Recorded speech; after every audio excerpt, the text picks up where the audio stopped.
तो वक्फ संशोधन बिल को लेकर कैसे कदम आगे बढ़ाए जा रहे हैं, ये बयान हमने आपको सुनवाया, लेकिन आपको बता दें कि लगातार से ही इस वक्फ संशोधन बिल के खिलाफ भाईजान विरोध करते आए हैं। इसे लेकर तरह तरह की धमकियां भी सामने आ चुकी है। अब एक बार और धमकी मिली है, और वो धमकी क्या है इस रिपोर्ट के जरिए आपको दिखाते हैं।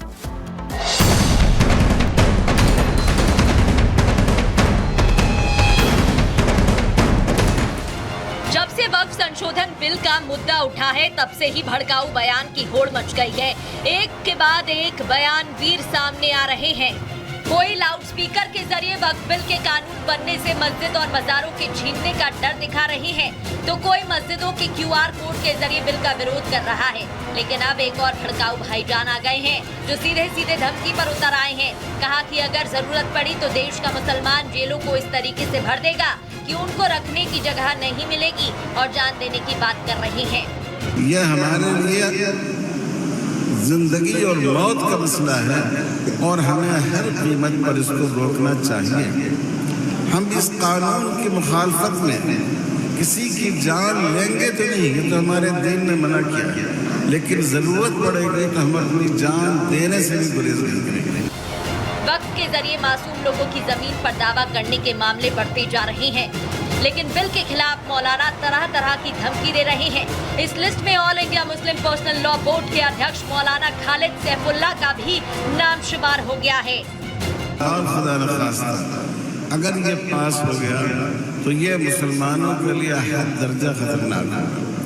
आपकी मस्जिदें भी, आपके मदरसे भी, आपके मकतब भी, आपकी ईदगाहें भी, आपके कब्रिस्तान भी, आपकी दरगाहें भी, आपके मज़ारात भी, सारी की सारी चीज़ें खतरे में पड़ जाएंगी और उनका बका, उनका तहफ़्फ़ुज़ दुश्वार हो जाएगा।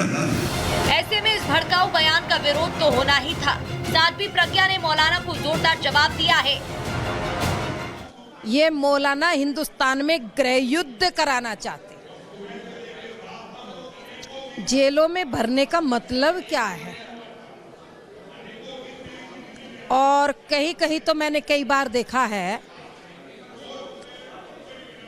मार काट की बात करते हैं, सड़कों पर उतरने की बात करते हैं। वहीं वक्फ की जमीनों पर बढ़ते दावों को लेकर देवकी नंदन ठाकुर ने वक्फ बोर्ड की तर्ज पर देश में सनातन बोर्ड बनाने की मांग करती थी। उन्होंने कहा कि सनातन बोर्ड को भी उतनी जमीनें मिलनी चाहिए। इस विरोध के पीछे की मंशा सियासी है और मौलाना उसका फायदा उठाना चाहते हैं, लेकिन वक्फ की गलत शक्तियों पर लगाम लगाने के लिए मोदी सरकार के कदम आगे बढ़ चुके हैं। Bureau report, Republic Bharat. और बीजेपी के जो विधायक है टी राजा, उन्होंने मौलाना के बयान पर हमला बोला है। वो कह रहे हैं मौलाना को कि जो आप ये कह रहे हैं कि मंदिरों की जमीन पर ये कब्जा है, वक्फ बोर्ड की ये जमीन है, तो उन्होंने साफ तौर पे कहा कि ये कांग्रेस का राज नहीं है, अपनी गीदड़ बप्पी बंद कीजिए, ये मोदी का राज है। क्या कहा है, सुनिए। कानपुर का एक मौलाना कहता है वक्फ बोर्ड पर अगर कानून बना तो हम जिएंगे या मरेंगे, उस कानून को रोक कर बताएंगे। तो उस मौलाना को मैं कहना चाहूँगा, एक कानून तो बनने दो, कानून में क्या अच्छा होता है, क्या बुरा होता है, उसके बाद में तुम्हारी प्रतिक्रिया आनी चाहिए। लेकिन कानून बनने से पहले इस प्रकार की धमकी देना कि जीवन मरण तक हम लोग वक्फ बोर्ड के कानून को रोकने तक हम लड़ेंगे, तो ये कांग्रेस सरकार नहीं जो डर जाएगी तुम्हारी गीदड़ भक्तियों से। ये मोदी राज है, और मोदी राज में किसी के बाप से डरने वाले नहीं हैं। और वक्फ बोर्ड पर बिल आएगा। और इस बीच एक और बड़ी खबर हम आपको बताते चलते हैं। पप्पू यादव को धमकी मिली है, लेकिन आप जरा सुनिएगा ध्यान से। लॉरेंस गैंग से यह धमकी दी गई है और सोशल मीडिया के जरिए पप्पू यादव को धमकी मिली है। तो सांसद पप्पू यादव जिन्हें धमकी मिली है, और यह बड़ी खबर, तो ये कहा जा रहा है कि लॉरेंस गैंग जो है, उनके जो शूटर है मयंक, उसने धमकी दी है, ऐसा कहा जा रहा है। तो इस वक्त बड़ी खबर है, पप्पू यादव को धमकी मिली है और बताया जा रहा है, जो जानकारियां मिल पा रही है उसके मुताबिक लॉरेंस गैंग के शूटर्स इसके पीछे हैं। और पप्पू यादव को जो आप देख पा रहे हैं कि आम जनों के बीच में काफी पॉपुलर है और लोगों के चहेते नेता हैं। तो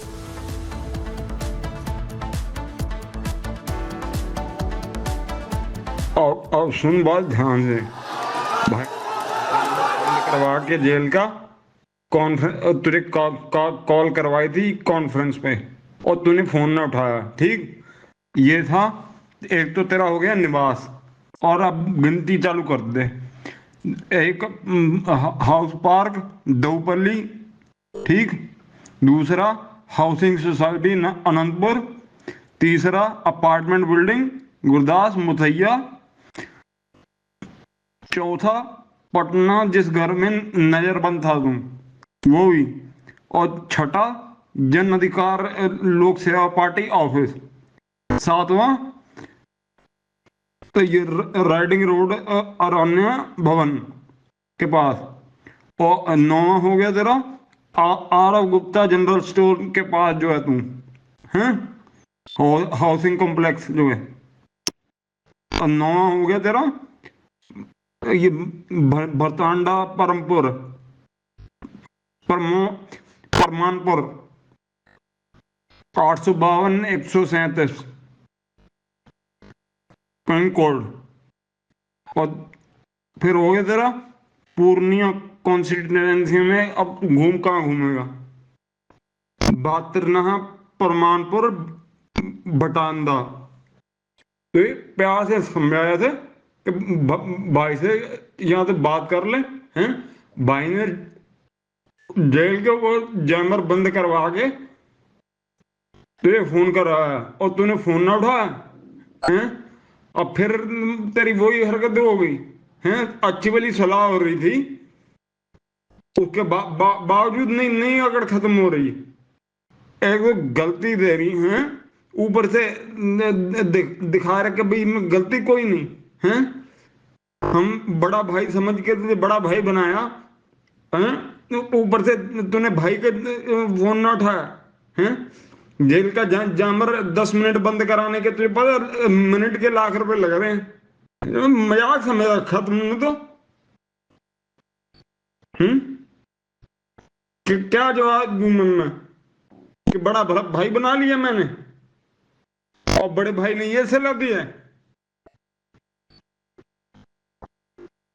शर्मिंदा करवा दिया मुझे तूने। या बड़ा भाई बना ही लिया, उसका फर्ज तो निभा लेता। तुझसे कोई मांग करी, कोई कहा, तेरी जान बख्श दी, बल्कि क्यों ऐसा उल्टा बोला था? भाई इतनी बात ही भाई से कहता, भाई ये न्यूज वालों ने कर दिया, काट के भेज दिया। मेरा इसमें नाम ही नहीं, ना काम था। वापसी फोन करेगा तो बता करिए भाई से बात करवाऊं तेरी। मसला सुलटा जितना जल्दी हो सके भाई। और तुझे हम नेताओं जैसे नहीं, जिसे तेरी बेबाकी पसंद थी। एक बार कि तेरी वीडियो देखी थी मेरे बड़े भाई, जब